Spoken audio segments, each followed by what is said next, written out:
Bien. Mesdames, Messieurs, après pratiquement 2 jours de travail, d'efforts, de réflexions particulièrement intéressantes dans ce forum, ce deuxième forum de Skhirat, qui a été bénéfique puisque tout au long de ces 2 jours, nous avons eu beaucoup de pluie. C'est un bon signe, c'est de bon augure pour nous, en tout cas au Maroc. Et maintenant, nous sommes à la fin de nos travaux. Il faut en faire une conclusion. Toutes les conclusions sont par définition limitatives par rapport à la richesse des contributions et des débats. Mais enfin, nous porterons toujours dans notre tête cette richesse que nous rappellerons les différentes dispositions qui ont été synthétisées dans la déclaration dont nous allons connaître maintenant les termes. Et sans tarder, je vais demander à M.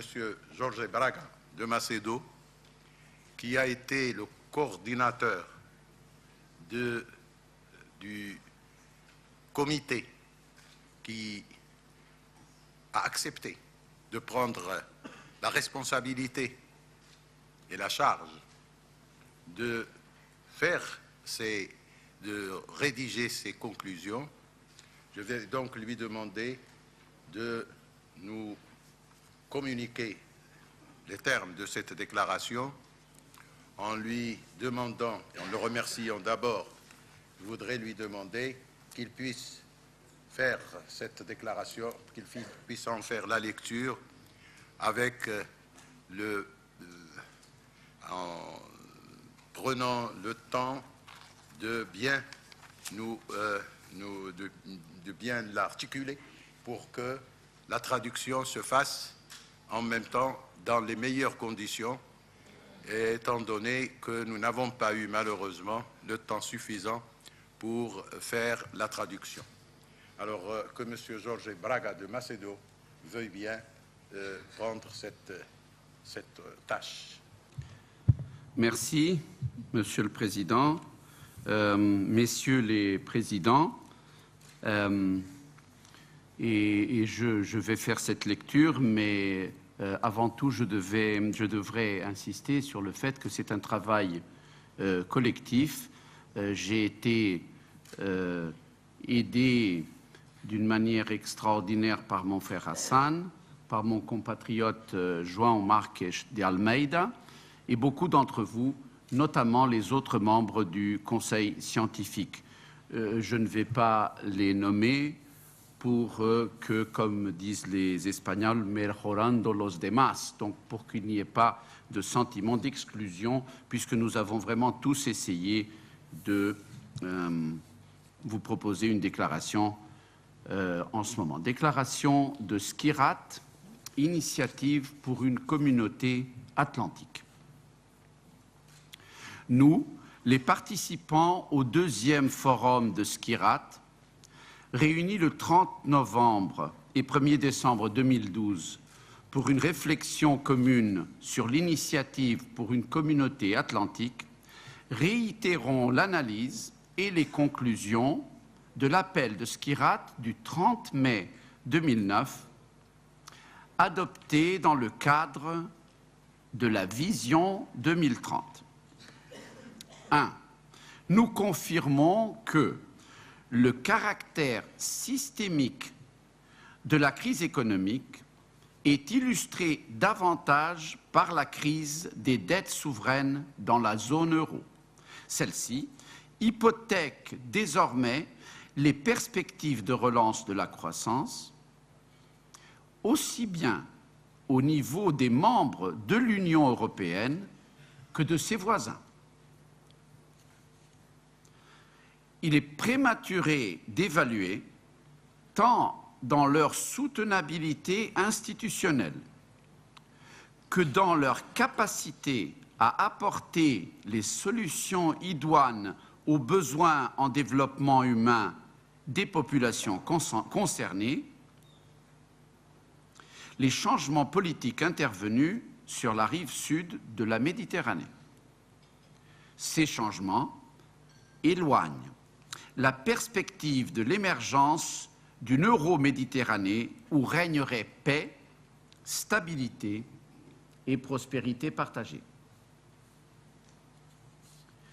Les doutes exprimés par certains grands acteurs quant à la pertinence d'une démarche atlantique collective se muent progressivement en un intérêt qu'il convient de transformer en contribution effective aux réflexions et actions en cours.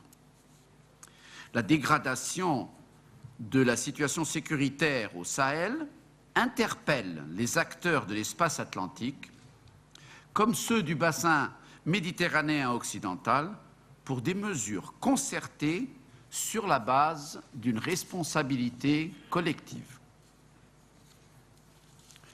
Les axes identifiés en 2009 demeurent prioritaires, qu'il s'agisse de la sécurité alimentaire ou énergétique, de la mobilité humaine ou du partage de la connaissance.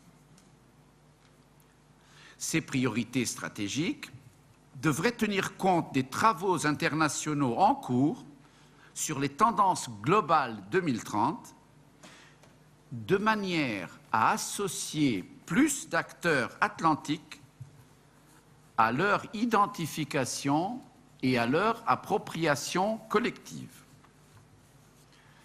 À cet égard, il apparaît que les dynamiques portées par les clusters maritimes sont porteuses d'innovation et de créativité dans l'espace atlantique, ouvrant la voie à une approche de la mer vers la terre plutôt que de la terre vers la mer.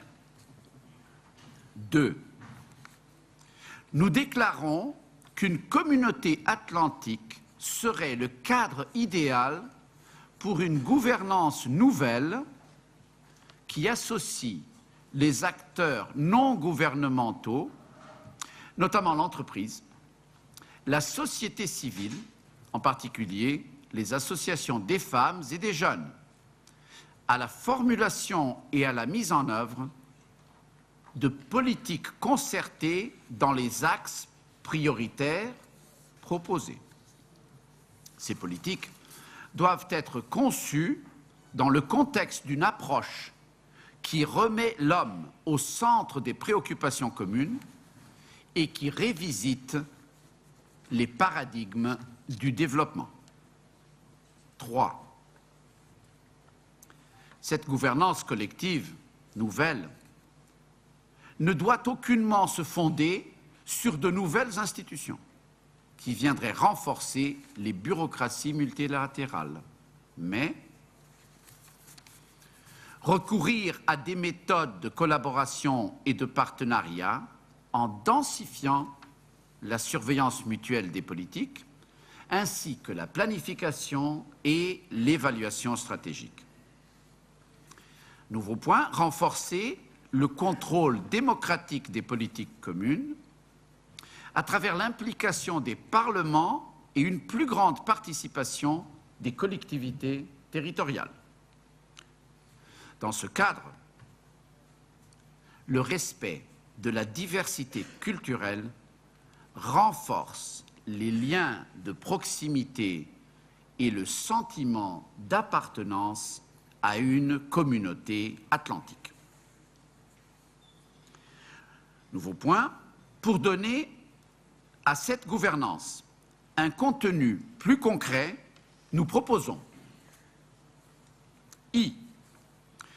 l'implication des banques centrales de l'espace atlantique réunies à l'occasion des assemblées du FMI et de la Banque mondiale.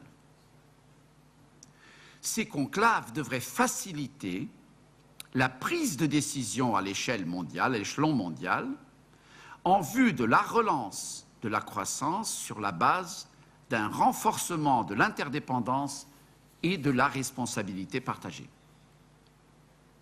2i. La création de groupes atlantiques de concertation et de consultation informelles. 1. Au sein des organismes de l'ONU, et notamment la FAO, le PAM, le FIDA, en ce qui concerne la sécurité alimentaire. 2. Avec les banques régionales de développement et institutions similaires opérant dans l'espace atlantique. Nouveau point, nouvelle proposition, la réunion d'une conférence sur la sécurité énergétique dans le prolongement de Rio + 20.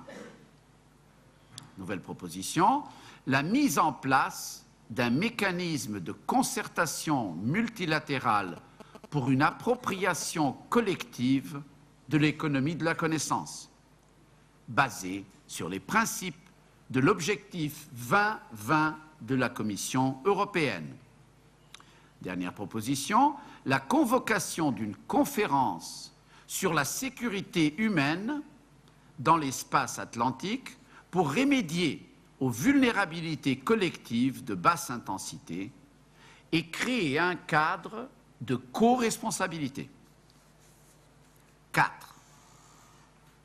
La feuille de route suivante permettra une programmation efficace des initiatives pour les 2 prochaines années, focalisées sur la création de réseaux atlantiques de jeunes entrepreneurs, d'historiens et d'économistes, d'un côté, l'économie maritime, l'énergie, l'alimentation, agriculture et la sécurité, de l'autre. 5. Les progrès réalisés dans la mise en œuvre de ces initiatives seront évalués lors de la tenue de la conférence Skirat 3 en 2014. 6. Nous félicitons le Maroc d'avoir accepté et pourvu à l'activation d'une structure de suivi de l'initiative pour une communauté atlantique dans le cadre d'un partenariat avec le BEPA et confirmons l'importance qui s'attache à collaborer avec ce point focal mis en place au sein du HCP. 7. Nous tenons à exprimer notre gratitude à Sa Majesté le roi Mohammed VI pour son haut patronage et nos remerciements au HCP pour la qualité de l'organisation du 2e Forum international, une fois de plus marquée par l'hospitalité du peuple marocain. Skirat, 1er décembre 2012. Je vous remercie.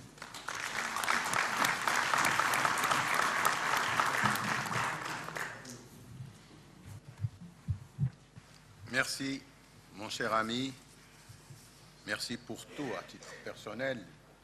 Vous avez nos remerciements à tous pour ta contribution aux travaux et pour le travail dont tu viens de porter à notre connaissance. Travail collectif. Ce travail collectif, je le sais au point où je n'ai plus besoin de le réaffirmer. Maintenant, ce que je vous propose, c'est qu'on ouvre la possibilité aux participants d'émettre leurs remarques, voire leurs propositions, s'ils en ont, dans la mesure où ils peuvent être intégrés facilement à cette déclaration. Et nous aurons à ce moment-là, ce sera à ce moment-là le moment de clôturer avec tous nos regrets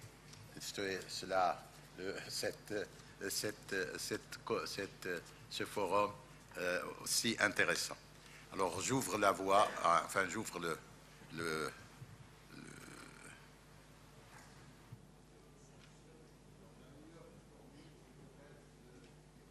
envoyer, la meilleure formule, c'est peut-être de nous envoyer un petit papier pour nous dire le nom de la personne pour qui veut intervenir. Comme ça, nous allons... Ou alors on fait comme ça, après on va aller... Bon, on va comme ça, on va aller de la droite à la gauche, alors que d'ordinaire, on va de la gauche de la droite à la gauche. C'est ce qui est dans la règle générale des jeunes qui passent d'une jeunesse qui... Oh, mon frère, ton frère. Tu me troubles, là. Ordinaire, on passe de la gauche à la droite. C'est ce que je voulais dire. Bon. Bien, mon cher ami. Oui, je suis Moubarak du Sénégal. En tant que directeur adjoint de cabinet du président de la République, en lisant ce communiqué, cette déclaration, je me pose la possibilité de la mise en œuvre des recommandations. N'oublions pas que c'est un forum, j'allais dire, de la société civile. Ce n'est pas encore une institution reconnue par les États. Je vois mal les banques centrales, les ministres des Finances, les ministres de l'Agriculture pouvoir se réunir, en tout cas selon le fonctionnement de nos États, à partir du cadre que nous avons aujourd'hui. Donc je pense qu'il y a un préalable qu'il faudrait peut-être essayer de mettre en œuvre dans les 2 prochaines années avant de pouvoir envisager ce qui est envisagé ici. Donc je verrai plutôt que dans les 2 prochaines années, qu'on travaille sur l'appropriation par les États de ce concept de communauté atlantique. Il peut y avoir maintenant des États qui acceptent de jouer un peu des États moteurs. Sans engager le président du Sénégal, nous sommes prêts, à côté des États qui le souhaiteraient, pour engager notre pays en tant que tel. Donc voilà, ça c'est un préalable. Le deuxième élément, ce serait d'ajouter le transport, à mon avis, dans les réflexions à faire. La troisième idée, c'est dans le point 4. Le premier alinéa, c'est clair, la création de réseaux. Le deuxième, je ne sais pas ce qu'on veut faire réellement. Je pense qu'il faut être très précis dans les suggestions, sinon il n'y aura pas de mise en œuvre. Une dernière idée, c'est la possibilité de la rotation. On peut garder l'esprit de conférence de Skhirat, mais pouvoir envisager de tenir ça en Amérique, tenir ça en Europe, etc. Merci beaucoup.